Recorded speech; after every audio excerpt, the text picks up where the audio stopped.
Hey everybody, welcome to online office hours. So, let me just make sure, yeah, you can hear me.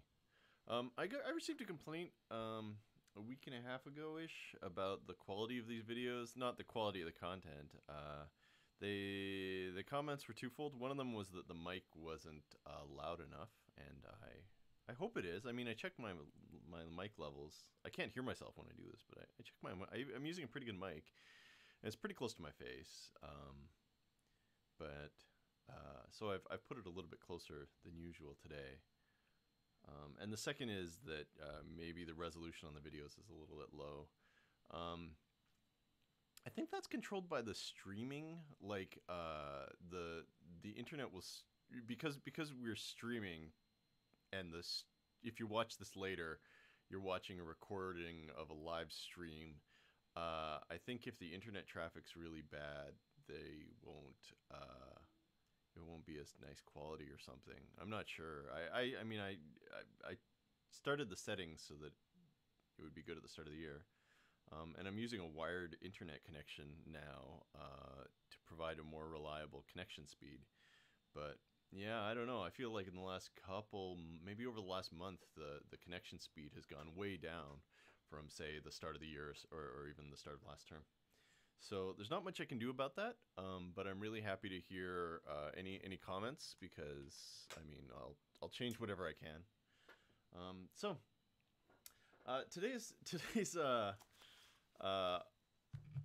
this assignment, it has like a jillion questions in it, and it's got so many questions because we're kind of at a midpoint in terms of theory. We spent a lot of time talking about theory and how to do the calculations corresponding to the theory, and it's really interesting, but it's also, yeah, there's, I'll talk theory in class. I'll talk theory, and then I'll be like, here, do this calculation. Here's an equation. And so the question is, how are we supposed to use the theory to do the questions? And the answer is, you're supposed to, every time you do one of these questions, you're supposed to walk through the arguments to come up to an answer yourself. And so a lot of these questions, there's a jillion of them, because a lot of them are super short. They'll be like, hey, what do you think happens now? And then you're just like, oh, it goes down. Right. Even though the assignment looks pretty long on paper, most of the questions are really either fairly simple, or they're questions that are tutorial type things, where they're supposed to walk you through how to do it, to get some experience doing these questions.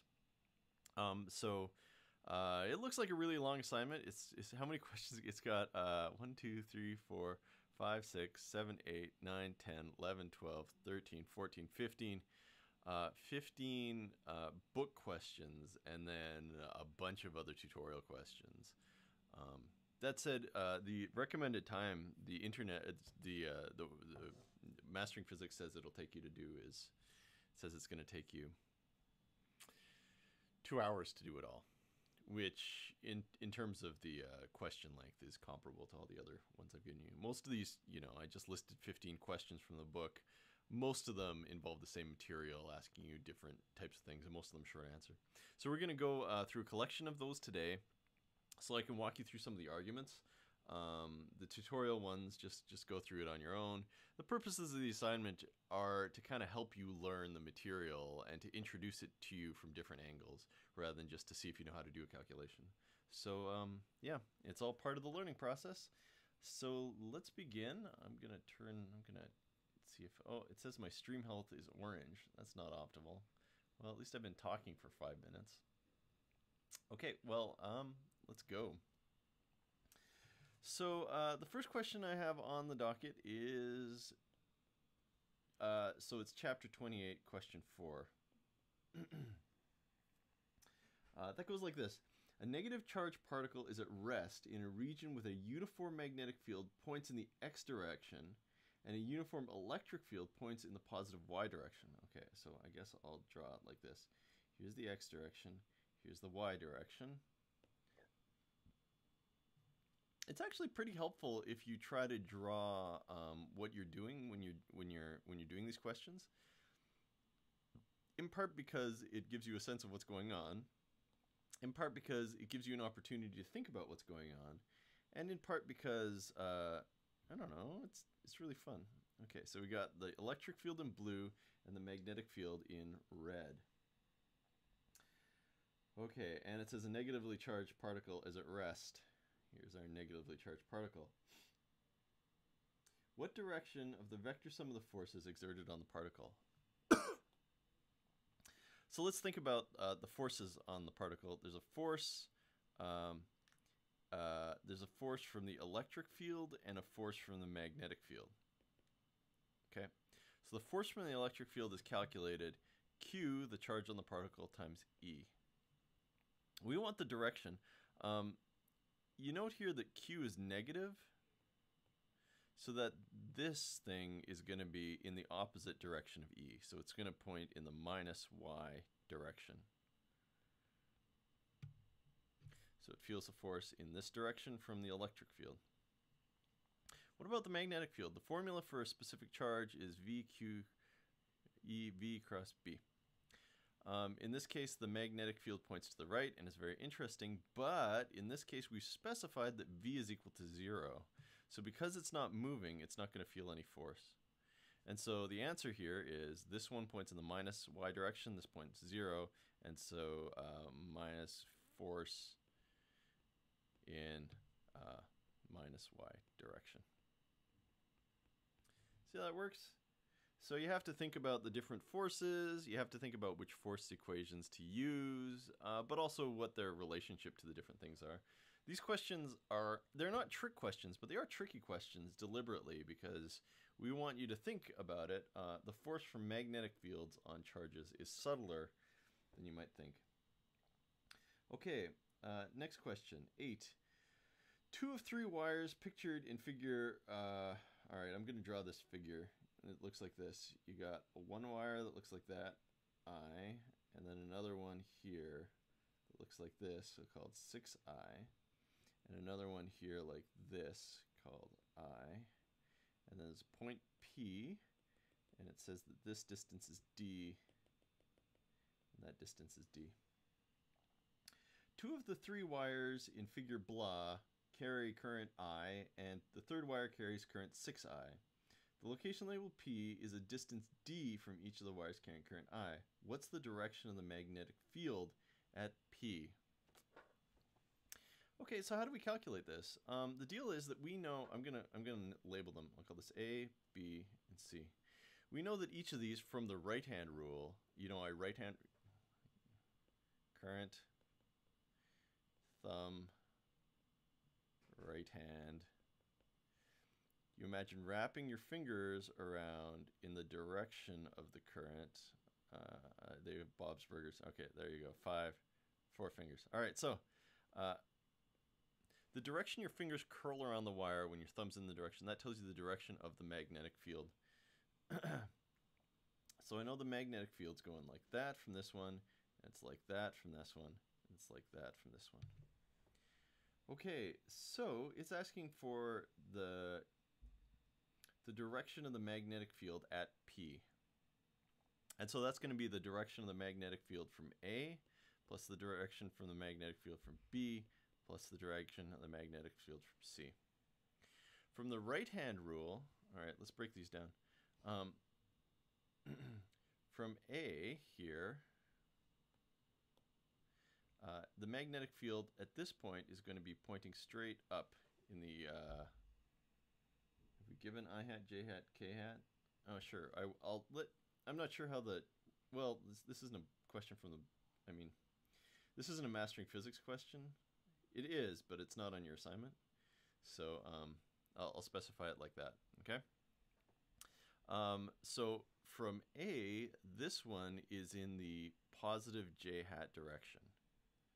How strong is it going to be? It's going to be I mu naught over over 2 pi d, that strong in the positive j hat direction. Similarly, the one from C, the right-hand rule tells me that it's going to be in that direction, in the negative I hat direction.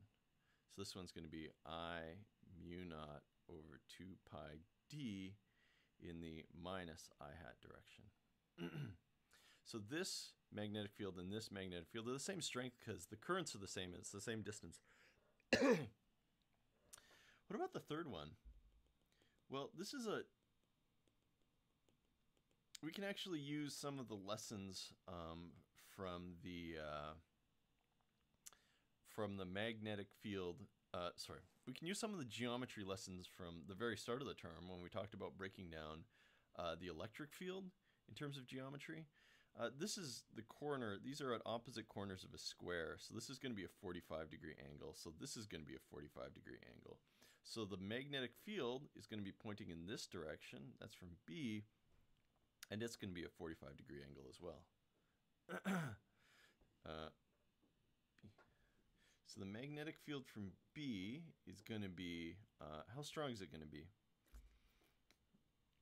It's going to be 6I mu naught over 2 pi, and then this distance, which is d times square root 2. Use Pythagoras to figure out the distance between them. Okay, so it's going to have an I hat and a j hat component. What are those? This one's going to be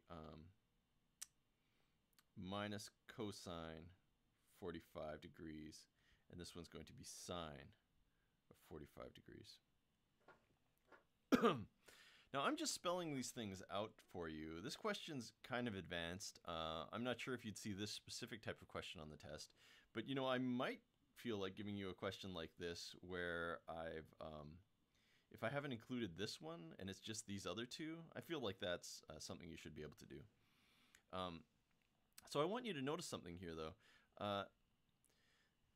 The force from this one is a 45 degrees. And then the force from these two combined, so this force and this force, is also at a 45-degree angle. Okay?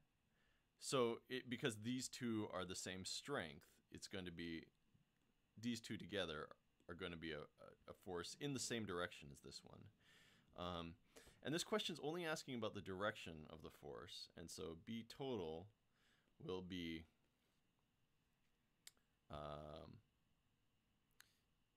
45 degrees above minus I hat. It's asking for that direction. Yeah? Does that make sense? How do these arguments fit in? Why did I bother with all this finding the magnetic field specifically? I bothered spelling out these equations because I wanted you to see that if you look through the equations, you can do this with bare reasoning, but if you looked at these equations, they have the same strength, and so they're pointing at a 45-degree angle. And similarly, this one's pointing in the same degree angle, and thus, if you combine them all together, it's going to be a 45 degrees. It doesn't, in this question, what would change the answer? If I change this to a different amount of current, the answer would still be 45 degrees. What makes it 45 degrees is that this one is at the opposite end of a square, the opposite corner of a square, and also that these two are the same amount of current and the same distance away. That's why it's 45 degrees. Anyway, so yeah, long story short, you can use this is the Biot-Savart law to just calculate these values. All right, so the first part of this one kind of talks about, hey, what are the different forces on what's the different magnetic fields in different places, and how does that affect stuff? The 28 questions, they're in 28.3. We were going to do 28.37. I thought that was most like it. This is about Ampere's law. The deal with Ampere's law is we can use Ampere's law to calculate the strength of magnetic fields in the same way as we use Gauss's law to calculate the strength of electric fields. And I keep harping on the two, even though they're kind of very different in terms of their composure. One of them is about circulation and wires crossing through a circle. The other is about flux being contained inside boxes. So mathematically, they're different objects, but thematically, we're using very similar principles in both cases to come up with a simplified calculation that'll tell us how strong the field is. So all of these 28.34, 28.35, 28.36, all these questions are all about circulation, calculating the circulation based on the amount of current passing through the loop. So I chose one. There's a bunch of really nice questions here.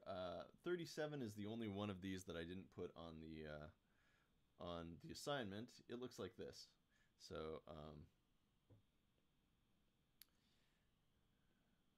I'm just going to copy out the diagram in your textbook for this. Let's see. D, E, I guess this is connected together. F. Okay, and there's some current in each of these. This one looks like I. This one looks like down here I. This one has an X in it and it's 2I. This one has an I and a 2I. This one has an I and an X with an I. And this one has a dot like this and then a wire going through like that. And it says that this is 45 degrees and this is I. All right, so these are the diagrams we're supposed to interpret. Question 37 goes, this picture shows a series of current-carrying wires, and in each, those are in red, and in each case an Amperian path is shown. Rank the 6 cases according to the magnitude of the integral of the magnetic field around the Amperian path shown in each case. The smallest value first. Okay, so the question is, which ones are strongest, which ones are weakest, and which ones are the same? So I'll call them A, B, C, D, E, and F. All right. So essentially this comes to, the circulation questions, but it comes down to us saying which ones have more circulations, which ones have less, and which ones have the same. So A and B both have the same amount of current passing through them. So they're the same. Okay. C has more current passing through the middle of the loop, crossing the donut. So C is going to be bigger than A because it's got more current. D has a total of 3I going through it. So D is bigger than C. Oh, that's not a symbol. D is bigger than C. E has a total of 0. This one's going in, this one's coming out, right? They total 0. So, so E is less than A. F, the current is at an angle, but that doesn't matter. The only thing that matters is that the current goes through the loop instead of outside the loop. So this one has the same amount of current as A. So F is the same as A. And this is our ranking. The smallest of these is probably E, because it's 0. And then B, A is equal to B is equal to F are all the same. And C is bigger than these. And D is bigger than C. That's what the ranking looks like. Okay. So that's what it comes down to, which lines cross the loop. If it goes outside the loop, then it's not it doesn't contribute to the circulation. Next question, 28.59.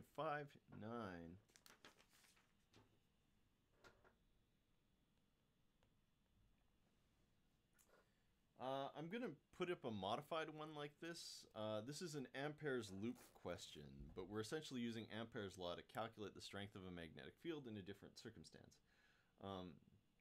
So it goes, you need a long solenoid to produce a magnetic field of magnitude, we want the magnetic field inside the solenoid to be 0.07 Tesla. The max current is going to be 20 amps.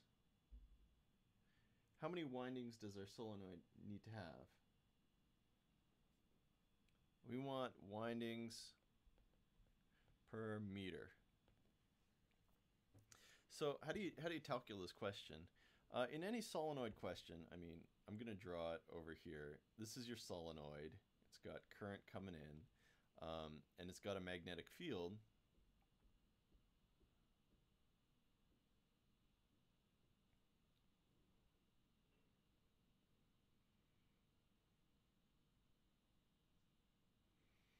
It's got magnetic fields, right? In any solenoid, there's kind of three parts to it. There's the strength of the magnetic field inside, there's the current, and then there's the number of windings per meter, okay? So this particular diagram isn't all that helpful because it shows the space, I mean, it shows spatially what's going on. There's a loop of wire and there's a magnetic field passing through it. But instead of this, we draw it as a cross section, which is a weird diagram. It doesn't look like it makes sense. There's a whole bunch of dots on this side, dots on this side. And what these represent is the current going around a bunch of loops. I can't emphasize this enough. The idea is actually pretty fun.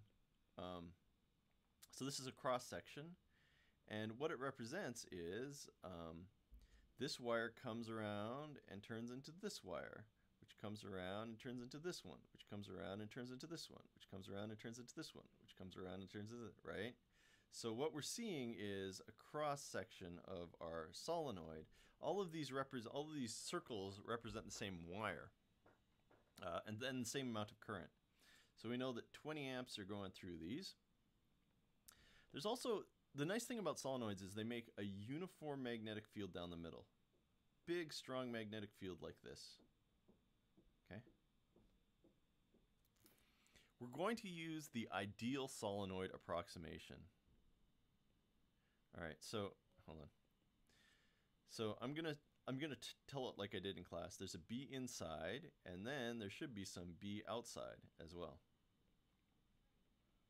Okay. So in the ideal solenoid, B outside is equal to 0. The ideal solenoid is infinitely long, so those magnetic field lines can't leave. I'll leave that in as part of my calculation. And then what you're going to do is you're going to specify an Amperian loop. That's the wrong pen. You're going to specify an Amperian loop, and you do it by drawing a rectangle. In this case, Amperian loops are all about symmetry in the same way our Gaussian surfaces are about symmetry.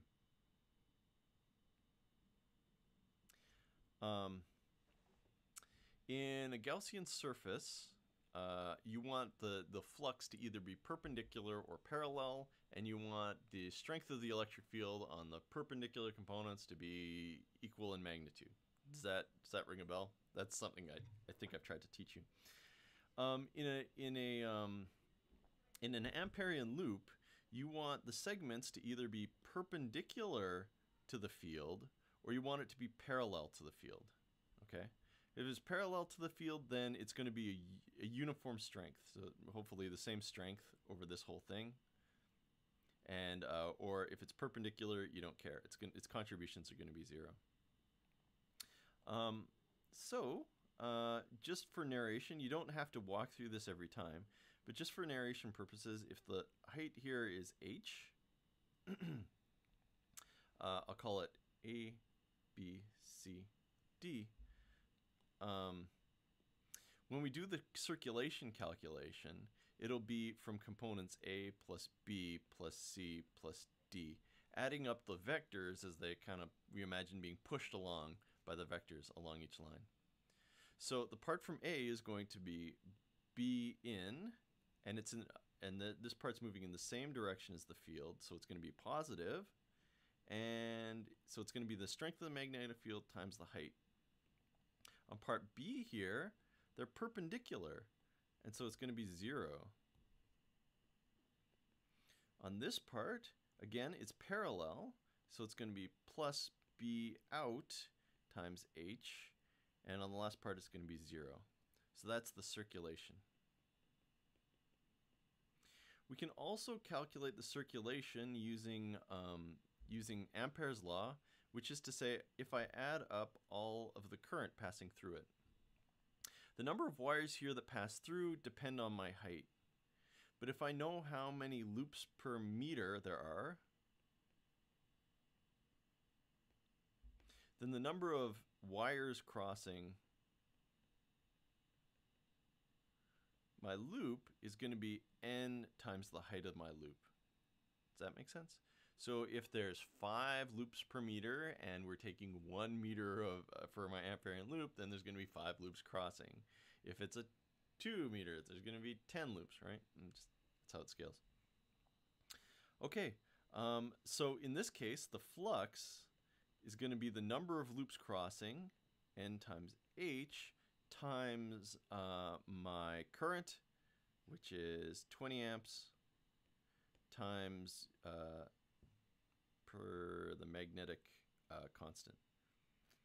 Okay, so according to Ampere's law, this number and this number should be the same.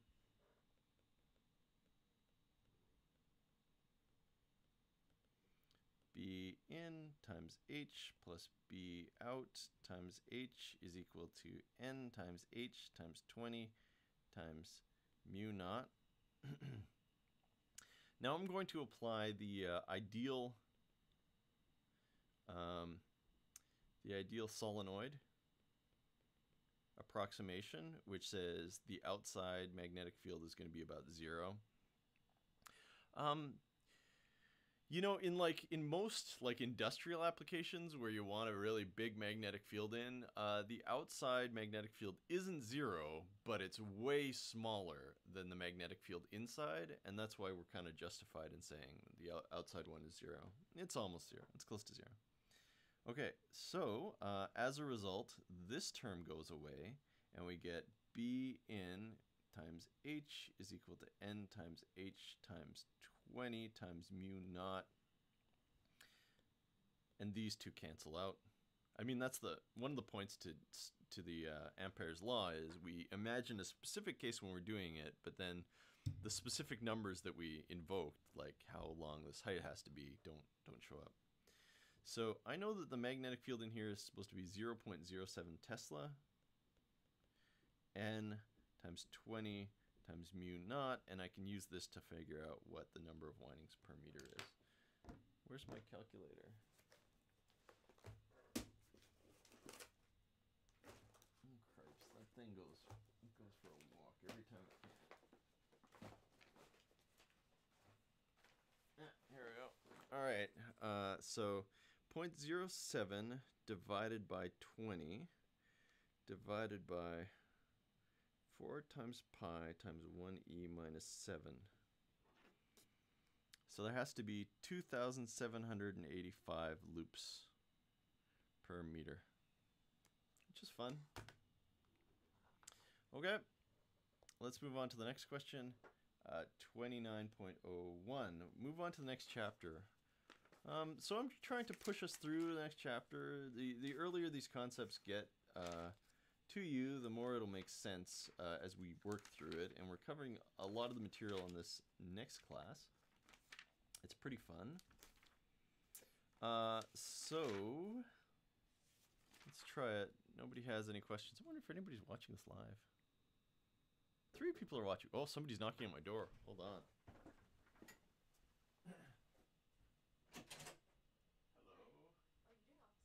Online office hours? Yeah, okay, I'll let you finish that. I mean, this is going to go for another maybe 15 minutes? Sounds good. Cool. Talk to you later.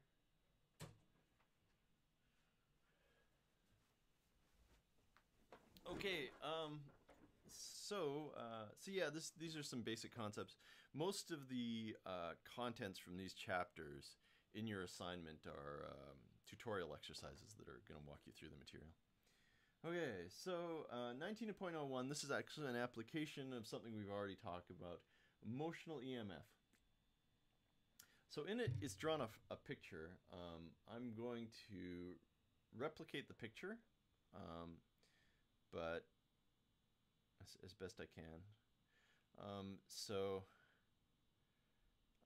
j hat, I hat, k hat.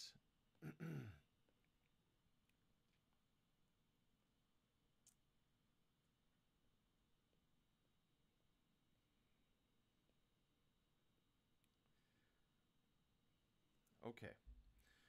So the question here is, so this is a magnetic field pointing in k hat direction. And the question goes, what happens if the conducting rod in figure blah moves A in either direction along the z-axis?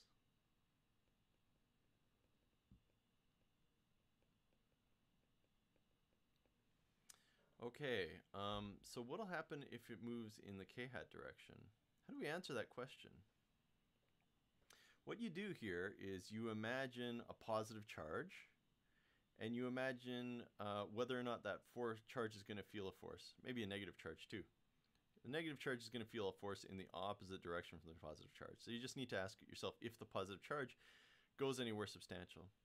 So the force it feels is QV cross B. So I'm going to use my right hand rule. If V is in the direction out of the page, in the k hat direction, then it's parallel to B and it feels no force. So this charge, as it's, if I move the rod, the charge is going to move inside, move with the rod. So V is going to be parallel to B, and so the force is equal to 0. So if I move the rod in the k hat direction up the magnetic field, there's going to be no charge separation, no motional EMF. Okay, what if I move it in the j hat direction? Again, here you go. Here's your rod. Here's your positive charge. What if the charge moves in the j hat direction? The force this positive charge is going to feel is QV cross B. Right, so the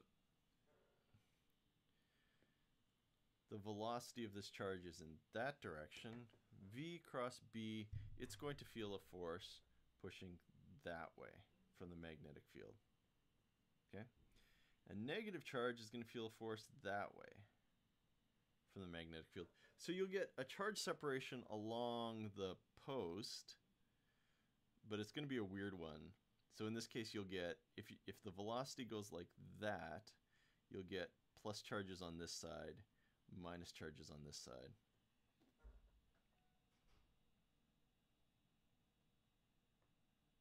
So that's vaguely interesting. Not very, or it's not particularly useful. If you move it in the I hat direction, though, you'll get a good charge separation. But it doesn't ask us about moving it in the I hat direction. So that's the end of the question. All right, next question, 29.19 modified. We're going to talk about this one in class tomorrow. These are pretty fun. And it's kind of calculus-y, too. So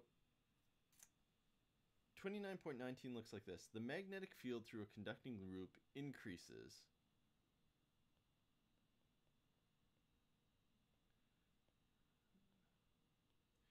B increases at, let's go, 4.0 Tesla meter squared per second. What is magnitude of induced EMF? And they never tell you what the loop is. So I'm just gonna, I think this is probably one of these questions where if you look at it online, it's got a diagram with it and stuff. So I guess let's just specify a loop. So this is a loop of wire. It has length 2 meters and length 6 meters.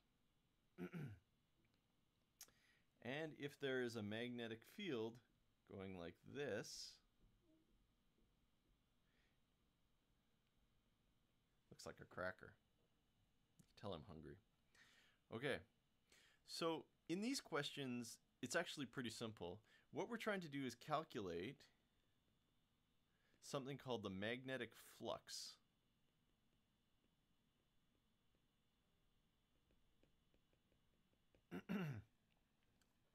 We saw flux as a calculation earlier this term when we were talking about electric flux. Now we're calculating the magnetic flux. The thing about magnetic flux is that it's a lot easier to calculate because you usually know how strong the magnetic field is, and also we're going to tell you.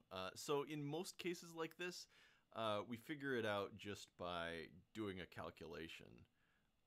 Or rather, in these cases, usually we tell you what B is, and it's not very hard to figure out what A is from there. So in this case, the magnetic field is currently B of T, and so the flux through this is going to be B times the area. So it's going to be current B times 12 meters squared. Okay, so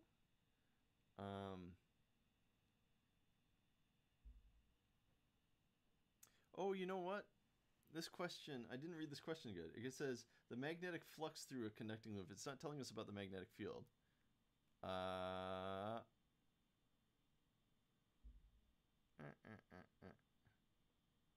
Okay. Well, yeah. Okay. All right. That's some good units. So here's the deal. It's called Faraday's law. Faraday's law is kind of related to motional EMF, but it's a lot easier to use, and also it applies if the magnetic field changes strength, that's also going to drive a current around the loop. Essentially, last class we talked about Lenz's law. Faraday's law kind of tells you how much voltage there is from it. So Faraday's law goes like this. You figure out the rate of change of your magnetic field, of your magnetic flux. So the rate of change of the magnetic flux, that's equal to the EMF in the circuit, the electromotive force through the loop. So that tells you what's going to drive the currents. So I need to take the derivative of this thing. d phi by dt is equal to dB by dt times 12, because the area is not changing. And so this is going to be 4 Tesla per second times 12 meters squared. And the result is 48 Tesla meters squared per second. So that's the EMF, 48 volts. Yep, that's how to calculate it. You just calculate the flux, and then you take the time derivative of it. In this case, I don't even know what the magnetic field strength is at any particular time. I just know how it's changing. I know its rate of change, and so I can calculate the thing of the derivative using, I think this is the constant multiple rule. Okay, so that's it for this week's online office hours. Good luck. Have a nice week.